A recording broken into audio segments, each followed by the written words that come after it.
चालू करो बे।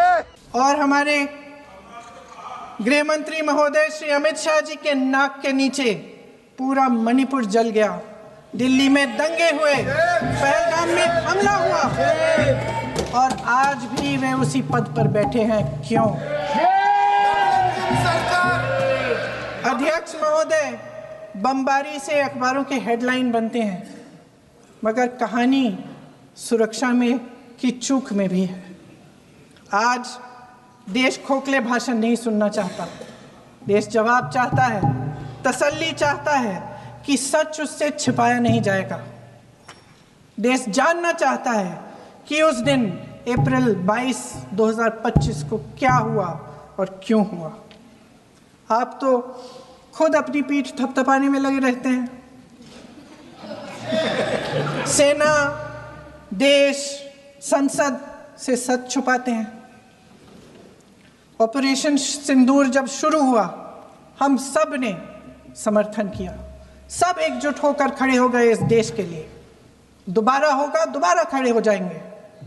अगर हमारे देश पे हमला होता है तो यहाँ इस सदन में किसी भी पार्टी का हो, कोई भी हो, सब आपका समर्थन करेंगे। और हमें अपनी सेना पर गर्व है कि उन्होंने इस बार भी दृढ़ता से लड़ाई लड़ी, धैर्य से लड़ाई लड़ी, वीरता से लड़ाई लड़ी। लेकिन इस ऑपरेशन का सिंदूर का क्रेडिट, उसका श्रेय तो हमारे प्रधानमंत्री जी चाहते हैं। सही भी है, ठीक है, सही है, श्रेय ले। ओलंपिक्स में हमारा मेडल आता है, उसका भी श्रेय लेते हैं।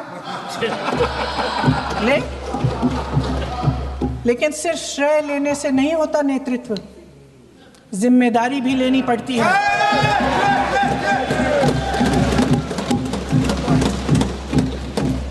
देश के इतिहास में ये पहली बार हुआ, देश के इतिहास में ये पहली बार हुआ कि जंग होते होते ही रुक गई है जी। और इस रुकावट का ऐलान हमारी सरकार, हमारी सेना नहीं करती, अमेरिका के प्रेसिडेंट करते हैं, अमेरिका के राष्ट्रपति करते हैं। ये हमारे प्रधानमंत्री महोदय की गैर जिम्मेदारी का सबसे बड़ा प्रतीक है। और अभी तो रुको, क्लाइमैक्स अभी बाकी है। दुनिया के किसी भी नेता ने भारत के ऑपरेशन रोकने के लिए नहीं कहा।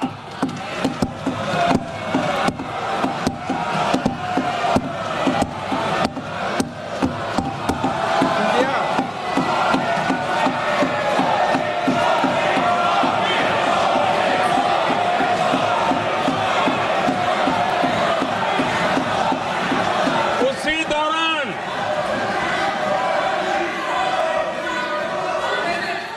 9 तारीख को रात को अमेरिका के उपराष्ट्रपति जी ने मुझसे बात करने का प्रयास किया। वो घंटे भर कोशिश कर रहे थे, लेकिन मेरी सेना के साथ मीटिंग चल रही थी, तो मैंने उनका फोन उठा नहीं पाया। बाद में मैंने उनको कॉल बैक किया। मैंने कहा कि आपका फोन था, 3-4 बार आपका फोन आ गया, क्या है? तो अमेरिका के उपराष्ट्रपति जी ने मुझे फोन पे बताया कि पाकिस्तान बहुत बड़ा हमला करने वाला है, ये उन्होंने मुझे बताया। मेरा जो जवाब था, जिनको समझ नहीं आता है उनको तो नहीं आएगा,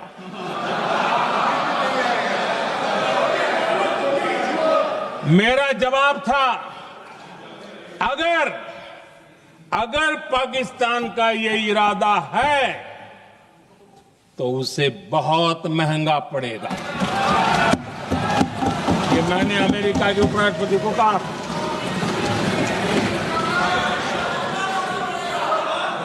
अगर अगर पाकिस्तान हमला करेगा तो हम बड़ा हमला कर करके जवाब देंगे। ये मेरा जवाब था। और आगे मेरा एक वाक्य था, मैंने कहा था हम गोली का जवाब गोले से देंगे। ये 9 तारीख रात की बात है और 9 रात में और 10 सुबह हमने पाकिस्तान को सैन्य शक्ति को तहस नहस कर दिया था। और यही हमारा जवाब था, यही हमारा जज्बा था। और आज पाकिस्तान भी भली भांति जान गया है कि भारत का हर जवाब पहले से ज्यादा तगड़ा होता है।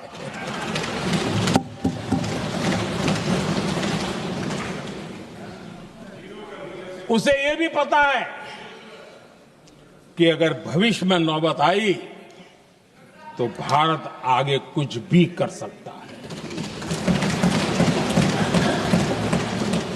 और इसलिए मैं फिर से लोकतंत्र के इस मंदिर में दोहराना चाहता हूं,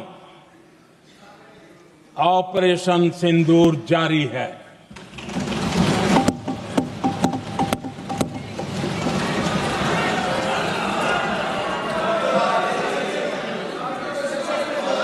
पाकिस्तान ने दुस्साहस की अगर कल्पना की तो उसे करारा जवाब दिया जाएगा।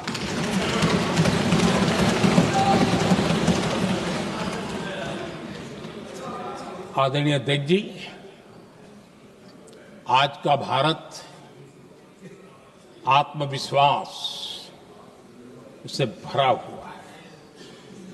आज का भारत आत्मनिर्भरता के मंत्र को लेकर के पूरी शक्ति के साथ तेज गति से आगे बढ़ रहा है। देश देख रहा है भारत आत्मनिर्भर बनता जा रहा है। लेकिन देश ये भी देख रहा है कि एक तरफ तो भारत आत्मनिर्भरता की ओर तेज गति से आगे बढ़ रहा है, लेकिन कांग्रेस मुद्दों के लिए पाकिस्तान पर निर्भर होती जा रही है।